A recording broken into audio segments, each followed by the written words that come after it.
Bagaimana pendapat Mas Irman tentang, kematian yang memang setiap manusia itu pasti akan meninggal ya. Nah, bagaimana Mas Irman menyikapi hal tersebut? Oh, baik. Ya, terkait masalah kematian ya, kalau saya menyikapinya ya, pertama kematian itu kan pasti akan datang ya, maksudnya waktunya itu pasti datang. Itu sih ya kita, tetap harus takut ya sama kematian. Walaupun ya jangan ketakutan banget, tapi memang harus takut. Kenapa harus takut? Karena memang kematian itu karena bakal datang gitu ya.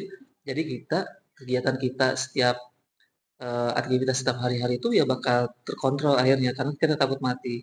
Karena mati takut tiba-tiba datang kan kita melakukan hal yang tidak diinginkan, ya mati ya wallahu alam gitu. Jadi memang kita harus tetap waspada tapi jangan terasa terlalu berlebihan gitu, itu aja sih.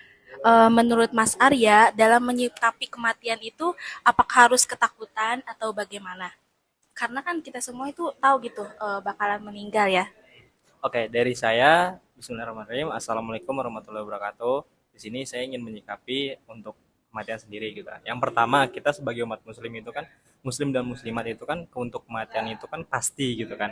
Jadi dari kita sendiri itu diajarkan untuk bersiap diri. Contohnya kita harus menyiapkan bekal kita untuk di akhirat nanti gitu kan. Contohnya amal ibadah gitu kan. Dan sedangkan sendiri amal ibadah itu ada beberapa yang tidak putus. Contohnya itu rezeki anak soleh. Yang kedua infak ke anak yatim, terus yang ketiga itu ilmu yang bermanfaat. Salah satunya itu kita bisa menyikapinya yaitu yang pertama, kita kalau misalnya ada ilmu gitu kan ya, kita bagikan kepada teman-teman kita atau kepada orang luar sana untuk berbagi ilmu kita. Karena nanti suatu saat nanti kalau misalnya ilmu kita itu bermanfaat di akhir hayat nanti, itu yang bisa menolong kita di akhirat nanti. Itu yang pertama. Terus untuk yang kedua, kita harus kayak menyisihkan harta kita itu untuk anak yatim, karena doa dari anak yatim itu akan langsung tembus langsung ke akhirat nanti, dan itu akan menolong kita. Dan suatu saat nanti kalau misalnya kita yang udah berumah tangga dan kita mempunyai anak, kita harus didik anak kita tuh sebagai anak yang soleh, karena dari situ juga nanti itu menjadi amal ibadah kita yang nanti bakalan membantu kita di akhir nanti, seperti itu. Qad aflaha man zakkaha wa qad khaba man dassaha. Sungguh beruntung orang yang menyucikan jiwanya, dan juga sungguh rugi orang yang mengotorinya.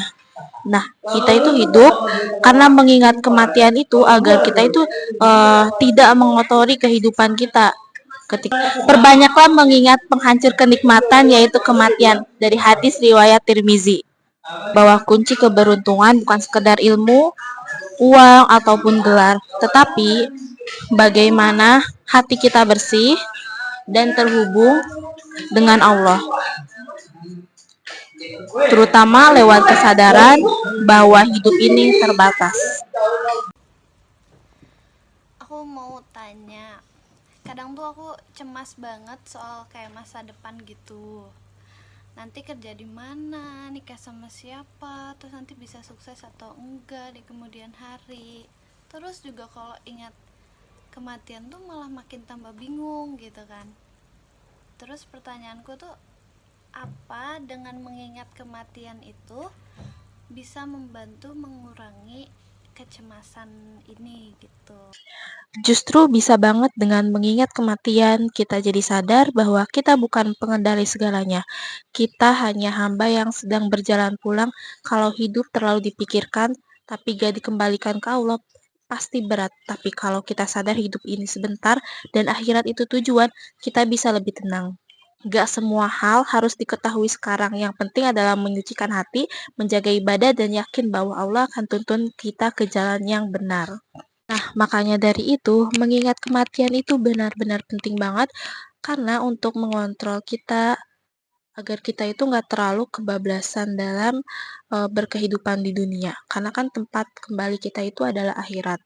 Kematian bukanlah akhir segalanya, melainkan perpindahan dari dunia fana menuju kehidupan kekal di akhirat. Seorang mukmin meyakini bahwa ajal telah ditentukan dan tidak dapat dimajukan atau dimundurkan. Oleh karena itu, seorang mukmin mempersiapkan diri dengan memperbanyak amal saleh, menjauhi perbuatan dosa, dan bertakwa kepada Allah.